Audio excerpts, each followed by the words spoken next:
Well, we've got one more semi-finalist that'll be joining Anna and the rest of the our victorious quarterfinalists, and we're going to find out who it is. We're going to jump back down into our feature match area very shortly and get stuck in with the decider between Takumi Matsuura and Jason Yi.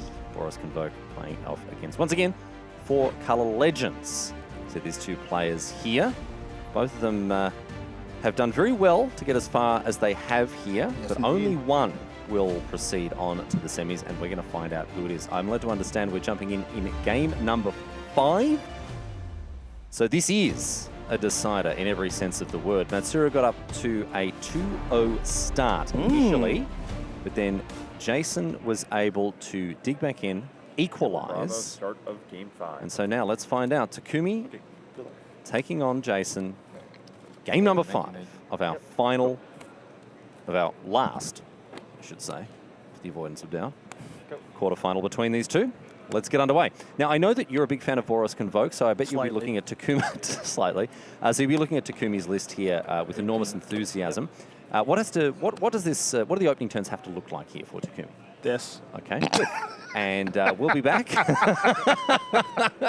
needs to look like this, especially when you're on the play. All right, well, talk us through what we're seeing here. We see the blood token eaten up by the gleeful demolition. Yeah, so effectively just any one drop, ideally one that makes an artifact is ideal. Voldol and Epicure makes a blood token, Novice Inspector makes a clue token. Great. That's going to enable gleeful demolition, destroy your own artifact, make 3 goblins, and then the convoke aspect of the deck can start to work itself into the equation because there's enough creature tokens to enable the Knight Errant. So that's an ideal start here for Takumi. You saw a cut down take care of the Voldorn Epicure, which if there was a Knight Errant in hand, going to stop that ultimate turn 2 of having a turn 2 convoke creature on the battlefield. But you got to get the party started early. And now, because there's a resolute reinforcements taking place right now, that's 5 creatures. Yep. And this will enable the full-blown convoke, which I think is on the way. We can go straight into the Knight Errant of Eos here for Takumi. So let's have a look at the top of the library and potentially snag some goodies from it. We do hate to see the whiff ski. No whiff this time. That's far from a whiff. There's an Imodane Recruiter in their partner, and that one's pretty good. And I know a lot of folks make fun of old Yosh. That's Yoshin front liner, I believe. That one's actually pretty nice. 1, because it's an artifact, and 2, when you do some attacking, there's some positive text there with that as well. So, seen some players this weekend playing, I believe, 2 copies of that card. But a highly scientific one of in this list here from Takumi. You say one of. I say fun of. Yeah? Oh, yeah. Okay. I think playing this deck is the loosest approximation of fun that I could possibly conceive of.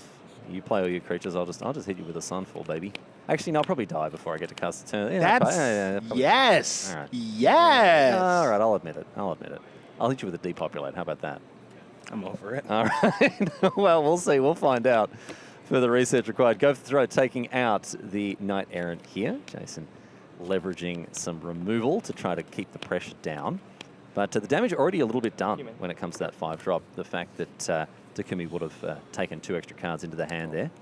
Now, when we think about 4-color legends, and if you've been with us over the course of this weekend, remember, one of the keys about that particular strategy is that it really loves to have a 2-drop on the battlefield, be it Rona, be it NT, and then kind of get the ball rolling with a Slogurk and a lot of the powerful legendary creatures and Relic alongside those creatures. Jason has not been able to put together that combination just yet. Jason has played a couple of removal spells that have been timely. A Go for the Throat, of course, taking care of the big 4/4, and then the cut down to stop the 4/4 from getting on the battlefield on turn 2. But where are the legends, Riley? Yeah.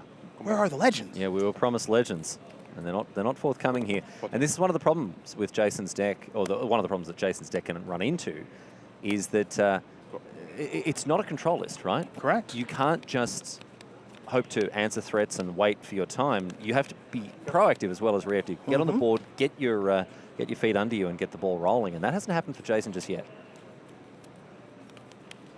Now, Takumi has been taking a little bit of a conservative approach. Remember, that Knight Errant of Eos did reveal the Yoshin frontliner, and Takumi elected to not play it last turn, the previous turn cycle, and played it just this last turn, and then played Inspiring Vantage, pardon me. There's an Imodane Recruiter in hand. Everybody knows it. It was revealed, of course, and it could have been played right now, but getting a little, taking an attack here with everything and just continuing to be a little bit conservative, as that is not the desired use of a Channeled Otawara. Definitely not. And for the full for mana as well. There are 3 copies of the card Glistening Deluge in Jason's sideboard. Sorcery, 1 black. All creatures get -1 until end of turn. Creatures that are green and or white get an additional -2/-2. Devastating card against the Convoke list. And so we might be seeing Takumi here playing a little more conservatively because he knows that there are up to 3 copies, well, definitely 3 copies, lurking in Jason's list here. Now the big bats here, I think we're going to see Takumi make a pretty big move, which is a Resolute Reinforcements on the end step. Maybe there's another one there or not. Don't have a great look at Takumi's hand, but with Imodain Recruiter in hand right now, this might end up just being a lethal attack. Don't forget the big bat does have lifelink, if you do a little bit of math here, Imodain Recruiter is going to make all these creatures a little bit larger, so the math is going to start working itself into the equation. So Imodain Recruiter, enter the battlefield, all your creatures get +1/+0. That means Imodain Recruiters are 3/2. It's probably going to be the biggest thing on the battlefield. So then what's the rest going to get through? That'd be 2, 4, 6, 8, 10, 12, 1, 2, 3, 4, 5, 6, 7. So that's 14. Trigger on the Yoshin Frontliner means 15. 15 minus 13. Quick math. Yeah, this is exactly what's happening here. There you go. He's going through it, and he's going to turn them all sideways. +1/+0 for all of those creatures, and it's enough to get Takumi Matsuura into the semi-finals there. An explosive start from the Boros player in what was the deciding game of that match. Cedric, you, I imagine, very much love to see it. That was Boros Convoke doing exactly what it wants to do in this matchup. Oh. So nice, I'd watch it twice. Yeah. That's what Boros Convoke draws can look like. Going wide, some sort of Atham effect. Again, it can be Imodain Recruiter, it can be Case, that's solved, it can be the Red-White Anthem, that's new as well. Look, there's a lot of different ways you can go about doing it, but you asked, like, what's an ideal start? It involves Gleeful Demolition every single time. Have a 1-drop that makes an artifact, play Gleeful Demolition. If you have your Convoke creature in Night Aaron Reveals, awesome. It's not necessary, but when your draws do look like that, that's the appeal to the deck, is because you're doing something that you fundamentally feels like you shouldn't be able to do, which is be able to play a Convoke threat that early. Ideally, you're going to hit 2 cards. You saw that happen as well. And that's how this deck is able to win, and that's why it was a heavily played deck here this week. And now, to be fair, it doesn't always look that way. And when it looks bad, partner, it looks really bad. And if you want to see Boros Convoke looking bad, I believe in one of the semi-finals, you're going to see it face up against Azorius Control.